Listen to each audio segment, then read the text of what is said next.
Here in example 4, we're going to look at a parametric equation, because again, we have a y equals and an x equals equation, but it's given to us with trigonometry. This we can convert into what our conic sections are. It's the reason we follow. So let me show you how we solve these. It's all based off the formula. If you go off the formula chart given right here, the Pythagorean identity, sine squared plus cosine squared equals 1. And so this is just from our normal formula chart. We're going to use that identity. So I'm going to write it back over here. I'm going to come here. I'm going to write that we have cosine squared theta plus sine squared theta equals 1. So we're going to keep this in mind. So here's how we solve this. I'm going to take these equations, and I'm almost going to work both of these at once. Instead of substituting for theta like we would do for t in the previous examples, this time what I'm going to do is I'm going to try to make it match this form. So what I can recognize is that if I square both sides of this equation, I'll start getting it more like the other side.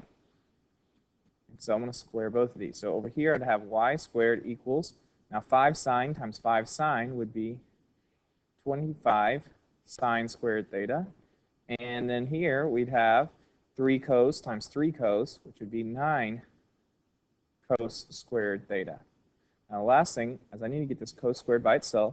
So I'm going to come over here and I'm going to divide by 9. And over here I need to get sine squared by itself. So I'm going to divide by 25. When that happens, these go away. So what are we left with? We're left with that y squared over 25 equals sine squared theta. And over here, x squared over 9 equals cosine squared theta. Now, to my final step, I'm going to substitute. So usually we substitute the t out, we solve for t. This time what we do is we substitute once we get in this form. What is cosine squared equal to? It's equal to x squared over 9.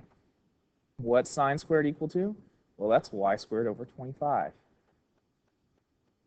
Now, we do not substitute anything for the 1, so we leave it. And you know what we just found out? This right here is a conic section. We could go back to that same formula chart we just looked at, and we can see down in conic sections that this is actually an ellipse. It's this one will be a vertical ellipse because the y is a greater value. So it would go up and down 5 units, left and right, 3 units from the center. The center would be at the origin because there's no shifts. Let's look at the picture, and there it is. Now about the speed of this ellipse and the orientation, that means the direction. Since sine was with y, as it's supposed to be, and cosine's with x, it'll move like a normal, like when we normally graphed earlier, it'll move starting at the x-axis and go counterclockwise. It'll move this direction. If they had switched and did what would normally be bad math, saying y is cosine and x is sine, if they were backwards, you would go negative. It would go this direction, but it would actually start from the y-axis. It would flip everything around. And so this would start here and moves around. And this would be 2 pi in time. So this is a theta equals 0. This would be theta equals pi over 2. This is theta equals pi. This is 3 pi over 2. This would be 2 pi. So that's how we convert given trig. So you try this one. And you're going to convert this again using that same Pythagorean identity that cos squared plus sine squared equals 1.